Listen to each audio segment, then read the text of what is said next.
우리 앞뒤 좌우로 한번 인사하겠습니다. 오늘도 주님이 잘해주십니다. 오늘도 주님이 잘해주십니다. 네, 오늘 에베소서 5장 15절 말씀이 그런즉 이렇게 시작을 합니다. 그런즉 앞에하고 연결이 되겠죠. 앞에 이제 어떤 내용인가 하면 앞서서 이런 내용이 있었습니다. 빛의 자녀들처럼 행하라 이런 내용이 있었고, 또 주를 기쁘시게 할 것이 무엇이냐 이런 내용이 있었죠. 빛의 자녀들처럼 행하는 것, 또 주를 기쁘시게 하며 사는 것, 여기에 대해서 잠깐 언급이 있었고, 그런 다음에 그런즉 그럼 무슨 말이겠습니까? 빛의 자녀들처럼 행하는 것이 어떻게 사는 것이냐, 또 주를 기쁘시게 하며 사는 것이 어떻게 사는 것이냐, 거기에 관한 이야기겠죠. 어떻게 행할지를 자세히 주의하여 지혜 있는 없는 자 같이 하지 말고 오직 지혜 있는 자 같이 하여, 지혜 있는 자로 사는 것이 빛의 자녀들처럼 행하는 것이다라고 우리가 그렇게 이해를 할 수 있습니다. 자, 그러면 어떻게 사는 것이 지혜 있는 자로 사는 것일까요? 오늘 본문에서 한 4-5가지가 나옵니다. 지혜롭게 사는 것. 우리 세상 사람들에게 어떻게 하면 지혜롭게 사는 거냐 하면 뭐 여러 가지 이야기가 있겠죠.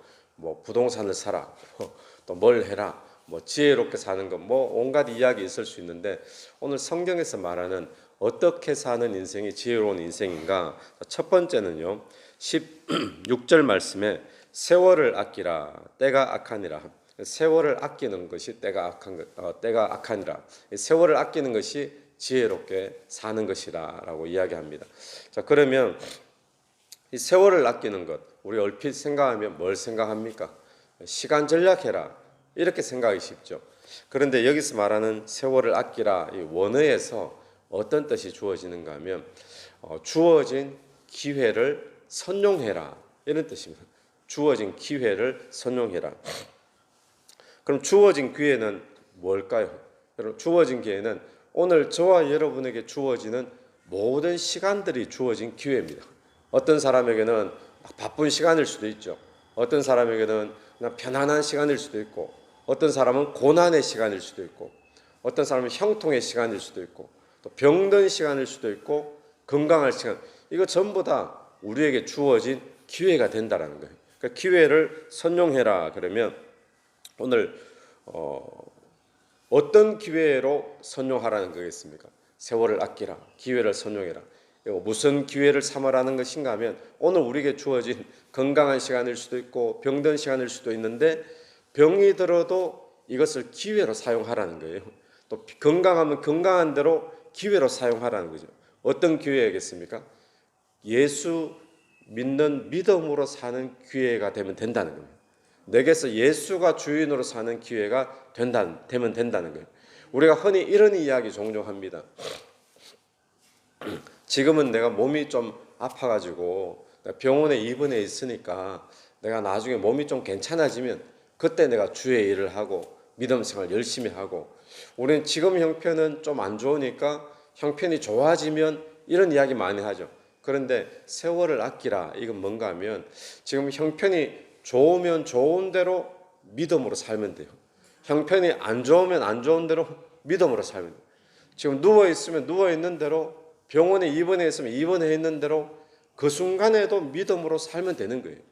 아무도 못 만나면 못 만나는 대로 믿음으로 살고, 바쁘게 살면 바쁘게 사는 대로 믿음으로 살고, 그렇게 사는 거지. 우리가 요렇게 조건이 맞춰져야 되고 이런 상황이 좋아져야 되고 이게 아니라는 겁니다. 그러니까 여기서 말하는 세월을 아끼라 라고 하는 것은 내게 주어진 기회, 오늘 저와 여러분에게 주어진 시간들, 그런 시간을 기회로 잘 선용하게 되기를 간절히 바랍니다. 오늘 여러분의 형편이 어쩌면 고난 가운데 있을 수도 있고 너무너무 바쁠 수도 있고, 근데 오늘 우리가 예수 믿는 것은 바빠도 예수 믿잖아요. 또 편안해도 예수 믿잖아요. 그러니까 바빠도 내게서 예수가 주인으로 살면 그게 하나님 앞에 놀라운 시간이 될 줄로 믿습니다. 그러니까 지혜로운 자는 세월을 아끼는 것이다 라고 이야기하고, 두 번째는 17절 말씀 보십시오. 그러므로 어리석은 자가 되지 말고 오직 주의 뜻이 무엇인가 이해하라. 자, 어리석은 자가 되지 말고 뭐 하라고요? 주의 뜻이 무엇인가 이해하라. 이 말씀은 뭐겠습니까? 두 번째는 주의 뜻을 이해하는 것이 지혜롭게 사는 것인데, 이 이야기는 이 상황에 지금 내가 처해진 이 형편에 주의 뜻은 무엇인가 찾는 겁니다. 오늘 저와 여러분이 주어진 형편과 상황들이 있을 거 아닙니까? 근데 거기에 하나님 나에게 왜 이런 형편을 주셨습니까? 뭘 하길 원하십니까? 우리 주의 뜻을 묻고 찾는 거죠. 그래서 이 상황과 이 현실에 내가 뭘 하기를 원하시는가? 그걸 찾고 구하고 순종하고 나가는 것, 그것이 지혜롭게 사는 것인 줄로 믿습니다. 세 번째, 뭐가 지혜롭게 사는 거냐? 18절 말씀, 술 취하지 말라. 이는 방탕한 것이니 오직 성령으로 충만함을 받으라. 세 번째 지혜롭게 사는 것은 술 취하지 말고 성령에 취하는 것, 성령 충만한 것, 이것이 지혜롭게 사는 것입니다. 그러면 우리는, 여러분 술 안 마시죠? 그러니까 우리는 이렇게 생각할 수 있습니다. 우리는 술도 안 마시는데 나는 원래부터 술 안 마시고 원래부터 술 마시는 체질이 아니고, 그럼 우리는 괜찮겠네. 술 취하지 말라 했으니까. 여기서 술 취하지 말라고 하는 것은요, 술만 말하겠습니까? 원래 술 못 먹는 체질들은 그럼 괜찮은가요? 그런 게 아니고 세상에 취하지 말라는 거예요.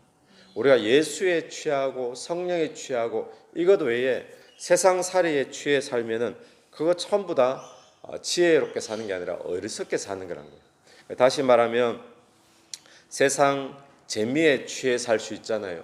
또 세상에 사업하는데, 일하는데, 돈 버는데, 또 세상 쾌락에, 세상에 취해 살 수 있는데 그렇게 살지 말라는 거예요. 그러니까 우리가 흔히 이런 생각, 착각할 수 있습니다. 누군가 막 열심히 일하고 열심히 또 사업하고 그러면 우리는 저 사람 참 괜찮게 사는구나, 이렇게 생각할 수 있잖아요.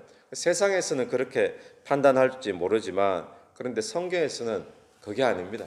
열심히 사는데 일에 취해 살고, 열심히 사는데 세상에 취해 살고, 열심히면 다 좋은 줄 알았는데, 근데 세상에 취해 살면 그건 나중에 보면 어리석게 산다는 거예요. 성경에 어리석은 부자 나오잖아요. 이 부자 열심히 살았잖아요. 내가 또 열심히 살아가지고 창고 하나 더 짓고, 얼마나 열심히 삽니까? 그런데 창고를 다 짓고 곡간 쌓아놓고 저축하고 그러면 나중에 내가 편히 쉴 수 있겠다. 지혜로운 사람이잖아요. 그런데 주님은 어리석은 자여 해버린 거예요. 여러분, 오늘 우리가 열심히 사는 게 중요한 게 아니라 세상에 취하지 아니하고 오직 성령에 취한 사람, 성령에 충만하게 사는 것이 여러분 지혜롭게 사는 것인 줄로 믿습니다. 오늘 바울이 그걸 우리에게 지혜롭게 산다라고 이야기합니다. 자, 네 번째는 19절부터 시와 찬송과 신령한 노래들로 서로 화답하며 너희의 마음으로 주께 노래하며 찬송하며 범사에 우리 주 예수 그리스도의 이름으로 항상 하나님 아버지께 감사하며. 자, 여기 보니까 19절에 시와 찬송, 신령한 노래, 또 마음으로 주께 노래하며 찬송하며, 전부 다 같은 이야기죠. 시와 찬송, 또 신령한 노래, 주께 노래, 찬송, 이 전부 찬송을 이야기하죠. 그러니까 지혜롭게 사는 것은 뭔가 하면 찬송하고 감사하고 사는 것인 줄로 믿습니다. 근데 감사는 어떤 감사냐? 언제 그렇게 하라는 거죠? 20절 보면 범사에, 그리고 우리 주 예수 그리스도의 이름으로, 그 다음 뭐죠? 항상. 범사에 항상. 여러분, 범사 항상 그러면 여기에 뭐도 포함됩니까? 기분 안 좋을 때도 포함되고, 일이 안 좋은 일 생겼을 때도 포함되고, 안 좋은 일에 무슨 감사냐, 안 좋은 일에 무슨 찬양 부르고 그러냐, 그럴 수 있잖아요. 그런데 안 좋은 일이든 좋은 일이든 범사에 항상 주를 찬양하고 주께 감사하는 것, 이것이 지혜인 줄로 믿습니다. 빛의 자녀들은 그렇게 산다는 거예요. 또 하나님은 그렇게 우리에게 원하고 계시다는 거죠. 또 마지막 다섯 번째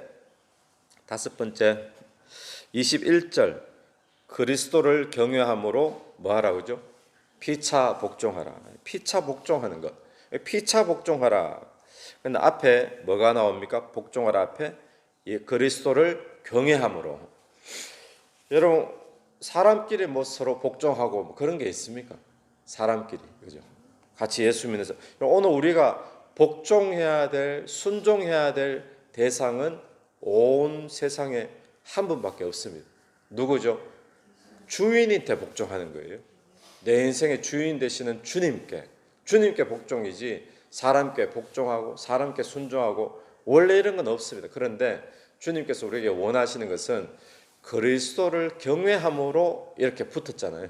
이게 무슨 뜻인가 하면 그리스도를 두려워하는 마음으로, 그리스도께 순종하는 마음으로 서로 복종해 주라는 거예요.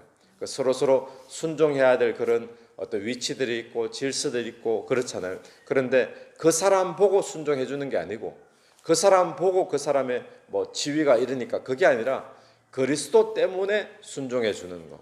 이것이 지혜로운 모습이라는. 도저히 저 사람 보면 순종할 마음이 안 생겨요. 순종하긴 해야 되는데 남편에게 복종해라. 성경에 보면 직장의 상사들에게 또 너희의 주인에게 또 나라의 권세자들에게 복종해라 나오는데 아니 이런 상황인데 내가 어떻게 복종합니까? 인간이 저런 인간인데 어떻게 복종할 수 있습니까? 우리 그런 마음 많이 가지잖아요. 그런데 그 사람 보고 복종하고 순종하면 못하는 거예요. 그럼 누구 보고 하라는 거예요? 그리스도를 경외함으로 주님 보고 그 사람에게 복종해 주라는 거예요. 그것이 지혜다라고 이야기하고 있습니다. 여러분 오늘 이 본문에서 우리가 어떻게 하는 것이 지혜롭게 사는 것인가? 우리 15절 다시 한번 돌아가시면요. 그런즉 너희가 어떻게 행할지를 자세히 주의하여 지혜 없는 자같이 하지 말고 오직 지혜 있는 자같이. 오늘 저와 여러분 지혜 있는 자로 살게 되기를 간절히 바랍니다. 여러분 세월을 아끼십시오. 기회를 잘 선용하십시오. 좋은 상황이든 나쁜 상황이든 전부 우리에게는 믿음으로 사는 기회인 줄로 믿습니다.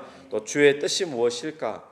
모든 상황 속에 그 뜻을 물으시고 세상에 취하지 아니하고 오직 성령에 취하여 충만한 그런 사람이 되길 바라고 또 늘 오늘 하루 어떤 일을 만나든지 범사에 항상 감사하고 찬양하는 그런 은혜가 저와 여러분에게 있게 되기를 간절히 바랍니다. 같이 기도드리겠습니다. 하나님 은혜를 감사합니다. 오늘 우리의 삶이 주 앞에서 어리석은 삶이 되지 말게 도와주시고 우리가 주의하여 지혜롭게 살 수 있도록 도와주시옵소서. 주님 바라옵기는 우리에게 주어진 모든 기회들 선용하여서 믿음으로 살게 되기를 원합니다. 예수가 사는 기회 되기를 간절히 원합니다. 오늘 또 어떤 상황에 처하든지 주님께 뜻을 물으며 순종하게 도와주시고 또 세상에 취하지 말고 오직 성령의 충만함 받아 살 수 있도록 도와주시옵소서. 찬송과 감사가 오늘 모든 일의 범사에 항상 우리 입술에 머물게 되길 간절히 원합니다. 주님을 경외함으로 또 서로 복종하는 그런 은혜가 나타날 수 있도록 도와주시옵소서. 이 새벽에도 기도드리며 나갈 때 기도 속에 성령께서 역사해 주시기를 간절히 원하오며 살아계신 예수님 이름으로 기도드립니다. 아멘. 오늘도 예수 이름으로 승리하시는 하루 되길 바랍니다.